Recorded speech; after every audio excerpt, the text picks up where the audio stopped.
Before dawn, torches tremble along Constantinople's walls. Tonight, it's not just a city at stake, it's an era.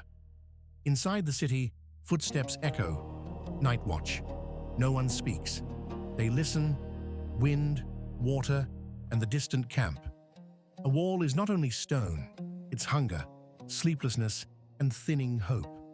Stone endurance depends on human endurance. Outside, campfires burn like scattered stars. Each flame is a breath that says, by morning, the assault begins. Defenders keep silent on the ramparts. Sound invites fear. Everyone thinks the same question: where will it break? Maps lie open, but fear isn't drawn on parchment. Fear lives in eyes, and it always creates weak points. The Theodosian walls stand in layers: ditch, outer wall, inner wall. But repeated blows teach stone a new word: fatigue. Each impact arrives in silence. Then the stone shudders, dust rises. The defenders know this rhythm like a clock. When water and bread run low, so does will. In a siege, resources include sleep, order, and hope. On the Golden Horn, a chain lies across the water.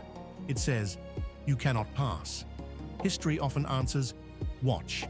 Salt and sea growth cling to the links. These rings once meant safety. Tonight, they are a symbol of pressure. In the dark, boat silhouettes slide across the water. Night reduces sight and amplifies instinct. Everything feels closer.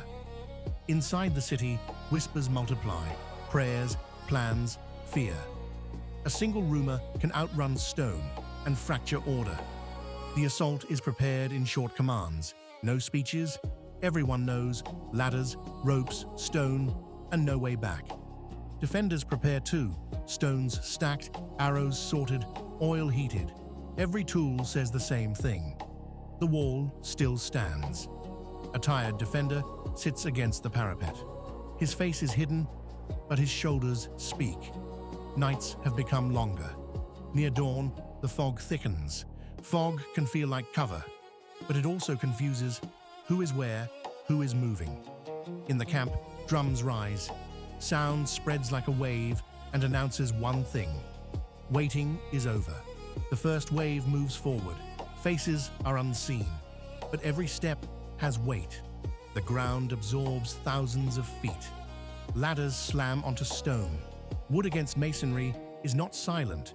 This sound is the assault's signature. Stones fall from above. Below, only silhouettes. Here, heroism is replaced by physics: weight, speed, impact. Arrows cut through darkness.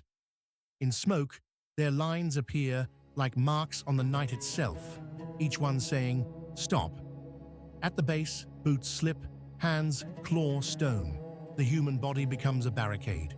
One wrong step is the last. Hot oil streams downward. No spectacle, only consequence.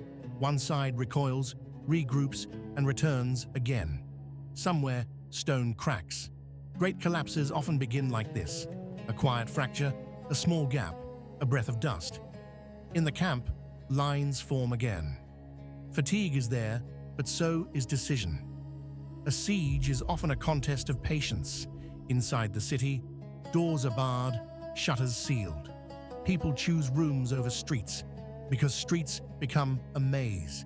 The most dangerous force isn't the enemy's strength. It's panic inside the walls, an invisible weapon that breaks order. A rumor spreads, a gate is open. A wall has failed. Truth matters less than effect. Doubt shakes stone. On the wall, a line breaks. If one position empties, another follows. Defense lives on coordination.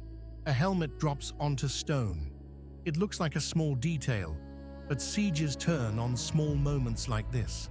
Footsteps multiply in the streets. The city tightens. Sometimes you understand history by sound before sight. Dawn light breaks through haze. The battle noise fades, replaced by a strange quiet. Everything has already changed. Broken ladders remain.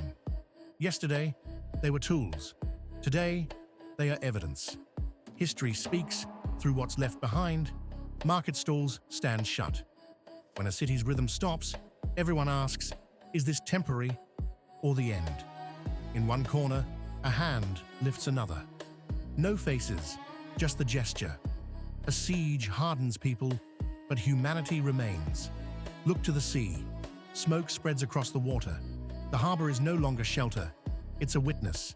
Streets divide, one toward light, one toward darkness. This is the city's crossroads, choice and consequence. The impact doesn't stay here. Trade routes, politics, and culture shift. A city falls, and maps redraw themselves. A seal, a document, a decision. Empires move by noise in the field and by wax on a table. Coastlines are drawn on parchment, names left blank. This is symbolic geography. Roads shifting, centers moving. What truly broke the walls? Cannon fire or exhaustion within? Fortresses are sometimes built from belief. After collapse, the heaviest thing is not noise, it's silence. You look back and ask, when did it end? A torn banner hangs in the wind. Banners symbolize power, yet sometimes they describe defeat more precisely. In the harbor, rope, barrel, mechanism, every detail is logistics. War is not only fighting, it is moving things. A broken spear tip lies on stone. It doesn't just say an era ended, it shows how the next one began. The sun rises, smoke thins. The city may look the same, but it is no longer the same. The key question remains, what was most critical? Weakening stone, strategy at sea, or panic spreading inside? The lesson is simple. Big turning points happen in one night, but that night is built from many nights. Every siege has a small moment, a gate, a rumor, an empty post.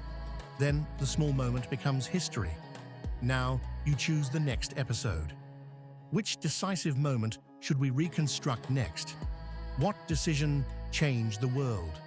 Write in the comments, which factor mattered most? Cracks in the wall, sea strategy, or panic inside the city? Crossroads of history stops here, but history never does. In the next video, we open another crossroads. One era closed, another opened, and one truth remains. History changes most violently in moments.